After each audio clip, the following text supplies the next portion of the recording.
मैं हूँ डायटीशियन रुचि वर्मा और आज हम पोस्टपार्टम न्यूट्रिशन के बारे में बात करेंगे जो कि बहुत इम्पोर्टेंट है। पोस्टपार्टम न्यूट्रिशन यानी कि डिलीवरी के बाद आपका खान-पान कैसा होना चाहिए। लेकिन आज मैं सिर्फ नॉर्मल डिलीवरी के बारे में बात नहीं करने वाली हूँ क्योंकि उसकी समाज में कोई इस तरह की भ्रांति नहीं फैली हुई है। मेन मुद्दा है सी सेक्शन का। आज मैं सी सेक्शन के बाद न्यूट्रिशन कैसा होना चाहिए सिर्फ उसके बारे में बात करूँगी।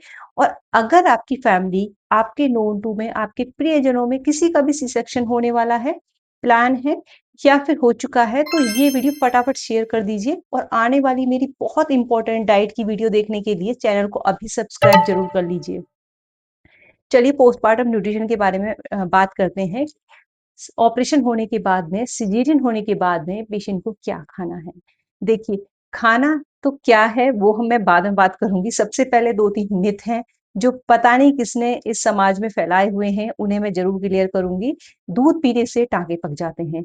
आखिर ये बात फैलाई किसने है? मैं तो डेली काउंसलिंग कर करके परेशान हो चुकी हूँ। डेली कम से कम 7 से 8 काउंसलिंग मेरी सिर्फ सी सेक्शन की होती हैं अलग-अलग हॉस्पिटल्स में और सभी जगह अभी तक मैंने 99.9% लोगों में मिथ देखा है कि लोग कहते हैं कि अब पत्ती लगाकर दूध देंगे, तो टाँके नहीं पकेंगे, अभी तो हम नहीं देंगे 10 दिन तक कुछ भी, घी नहीं देंगे।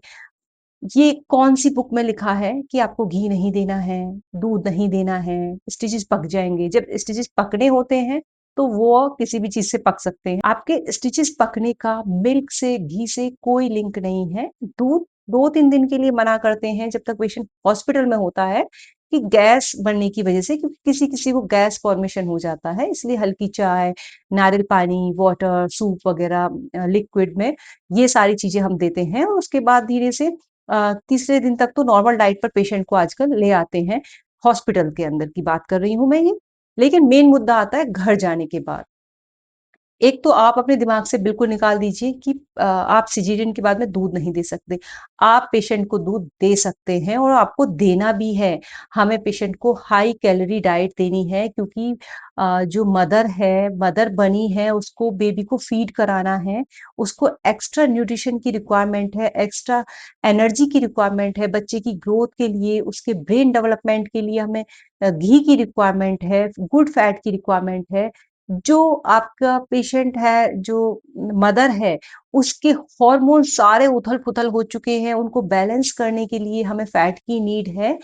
इसलिए क्योंकि जो हमारे हॉर्मोन्स हैं मोस्टली फैट के बने हुए होते हैं, इसलिए हमें गुड फैट इसीलिए डिलीवरी के बाद में फैट दिया जाता है। तो उससे सी सेक्शन हो गया इसका मतलब ये नहीं है कि आप मदर को घी नहीं देंगे, आप मदर को दूध नहीं देंगे। आखिर उसकी कैलोरी रिक्वायरमेंट पूरी कैसे होगी? तो आपको डे 3 से ही धीरे से नॉर्मल डाइट मैं ये नहीं कह रही हूँ एकदम हार्ड फूड आपको देना है, सॉफ्ट डाइट को ही आपको एक्स्ट्रा कैलोरी करके देना है। कैसे? जैसे आपको चपाती देनी है, तो अभी आप सोक करके चपाती देंगे स्टार्टिंग में लाइक 10 डेज़ 15 डेज़ तक और 10 डेज़ 15 डेज़ के बाद आप अदर चीज़ें नॉर्मली स्टार्ट कर सकते हैं। तो 10 डेज़ तक हम क्या ध्यान में रखेंगे? डाइट को सॉफ्ट करके देना है और आप अगर आप एग खाते हैं, वो सॉफ्ट में आता है, एग आप दे सकते हैं ईज़िली।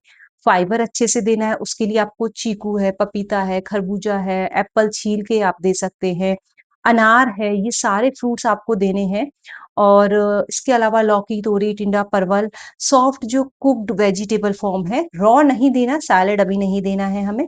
अभी हमें सॉफ्ट कुक्ड वेजिटेबल देना है अराउंड 10 डेज़ तक। उसके बाद में स्टेजेस रिमूव हो जाते हैं। उसके बाद में आप पेशेंट को धीरे-धीरे नॉर्मल खाना दे सकते हैं। जैसे स्टार्टिंग में आप 10 डेज़ तक हल्की दालें देंगे, जिससे कि पेशेंट को गैस ना बने। लेकिन दाल की quantity proper according to calorie आपको देना है। थोड़ा-थोड़ा घी आपको स्टार्ट करना है, घी ओवर भी नहीं देना है और आपको घी बिल्कुल बंद भी नहीं रखना है। घी का इस्तेमाल आपको करना है। आप पंजीरी आपके यहाँ बनता है, सांभर टाइप आप कुछ भी बनाते हैं, उसको आप डीप फ्राई मत करिए क्योंकि हमें इतना भी फैट नहीं देना है। हालाँकि स्टिचेज़ से कोई इसका लिंक नहीं है। फैट क्योंकि हमें ओवर नहीं देना है बट लॉन्ग टाइम तक देना है और सही अमाउंट में देना है। तो ऑलरेडी नट्स एंड सीड्स जो हम इस्तेमाल करते हैं पंजीरी में, इन सब चीज़ों में, उसमें ऑलरेडी फैट अच्छी मात्रा में होता है, इसलिए हमें उन चीज़ों को डीप फ्राई करने की ज़रूरत नहीं है। उसको आप दरदरा पीसकर जैसे भी आपके यहाँ खाया जाता है, दूध के साथ मॉर्निंग और इवनिंग पेशेंट को देना है। और अगर आपका अभी भी मन नहीं मान रहा है, तो आप कच्ची हल्दी दूध में बॉयल करिए। एंटीबायोटिक प्रॉपर्टी होती है टर्मरिक के अंदर, वो आपके और ज़्यादा जल्दी से जो स्टिचेज़ हैं उसको हील करेगी। आपको पेशेंट को हाई प्रोटीन देना है। कम से कम नॉर्मल प्रोटीन रिक्वायरमेंट से 25 ग्राम प्रोटीन हमें एक्स्ट्रा देना है और नॉर्मल कैलोरी रिक्वायरमेंट से कम 550 550 कैलोरी हमें एक्स्ट्रा देनी होती है। तो अगर आप इतना परहेज रखेंगे लोगों की बातों में आके तो मदर की कैलोरी रिक्वायरमेंट पूरी कैसे होगी? अच्छा, ये तो बात रही 10 डेज़ की। अब 10 डेज़ के बाद में धीरे-धीरे करके आप डाइट को नॉर्मल कर देंगे। बिल्कुल, बाकी जैसे ब्लैक चना है आपको देना है, आपको जितना भी मोटे अनाज हैं, रागी का आटा है, चने, ज्वार, जौ, जई जो भी आपको देना है वो आप धीरे-धीरे इंट्रोड्यूस करते जाइए। ड्राई फ्रूट्स आपको सोक करके देने हैं, आपको हल्के घी में पंजीरी टाइप का बनाना है, वो आप बना के दे सकते हो। प्रॉपर आपको पनीर यूज़ करना है क्योंकि हमें पेशेंट को हाई प्रोटीन देना है। अगर एग खाता है मदर तो आप एग दे सकते हो, बॉइल्ड एग दे सकते हो। नॉन-वेज का आप सूप दे सकते हो, जो लोग नॉन वेजिटेरियन हैं। 10 टू 15 डेज़ के बाद आप सभी फ्रूट आप मदर को दे सकते हैं और जितना आप फ्रूट्स एंटीऑक्सीडेंट जिसमें कि होता है आप मदर को देंगे उतना ही अच्छी हीलिंग होती है स्टिचेस की बॉडी की जो रिकवरी है बहुत फास्ट हो जाती है अगर आपका न्यूट्रिशन बिल्कुल एक्यूरेट है। अगर आपको ये वीडियो अच्छी लगी हो और आपको प्रॉपर डाइट प्लान चाहिए कि एग्ज़ैक्टली हमें खाना क्या है प्रॉपर मेन्यू के साथ सैंपल मेन्यू के साथ, तो वो आप मुझे कमेंट बॉक्स में ज़रूर बताइएगा। नेक्स्ट वीडियो में मैं पूरा प्रॉपर आपको डाइट चार्ट प्रोवाइड करूँगी जो हम अपने पर्सनल क्लाइंट को देते हैं।